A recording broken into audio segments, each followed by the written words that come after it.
السلام علیکم ویورز، میں ہوں محمد کبیر اور آپ دیکھ رہے ہیں سعودی انفو۔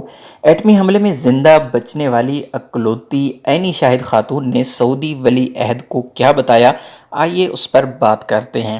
سعودی عرب کے ولی عہد شہزادہ محمد بن سلمان نے جاپان کے شہر ہیروشیما میں امن میموریل میوزیم کا دورہ کیا۔ اس عجائب گھر میں دوسری عالمی جنگ میں ہیروشیما پر امریکہ کے جوہری بم کے حملے کی تباہ کاریوں کے شواہد محفوظ کیے گئے ہیں۔ شہزادہ محمد بن سلمان کے دورہ عجائب گھر کے موقع پر جوہری بم کے حملے میں زندہ بچ جانے والی اکلوتی جاپانی خاتون سے ملاقات بھی کرائی گئی۔ انہوں نے معزز مہمان کو شہر میں جوہری بم کے حملے سے قبل، دوران اور بعد میں پیش آنے والے واقعات کی تفصیل سے آگاہ کیا۔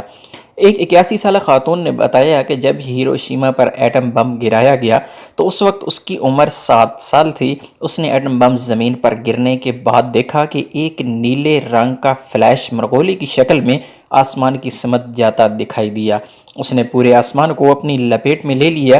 مجھے ایسے لگا کہ سب کچھ ختم ہو گیا ہے۔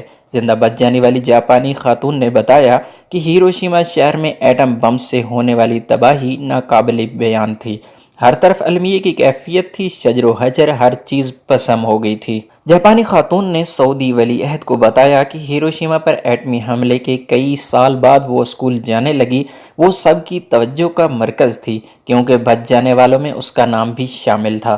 اس نے کہا کہ ایٹمی حملے سے ہونے والی تباہی نے ہمارے اعصاب منجمد کر دیے تھے اور وہ ایسا کڑا تجربہ تھا جسے بیان نہیں کیا جا سکتا۔ خیال رہے کہ دوسری عالمی جنگ کے موقع پر امریکہ نے جاپان کے 2 شہروں ہیروشیما اور ناگاساکی پر ایٹم بم گرائے تھے۔ صرف ہیروشیما پر ایٹمی حملوں میں 1,40,000 افراد لقمہ اجل بن گئے تھے۔ اسی حوالے سے شہر میں ہیروشیما میں پیس میوزیم کے نام سے ایک عجائب گھر قائم کیا گیا ہے جس میں دوسری عالمی جنگ میں ہیروشیما پر امریکہ کے جوہری بم کے حملے کی تباہ کاریوں کے شواہد محفوظ کیے گئے ہیں۔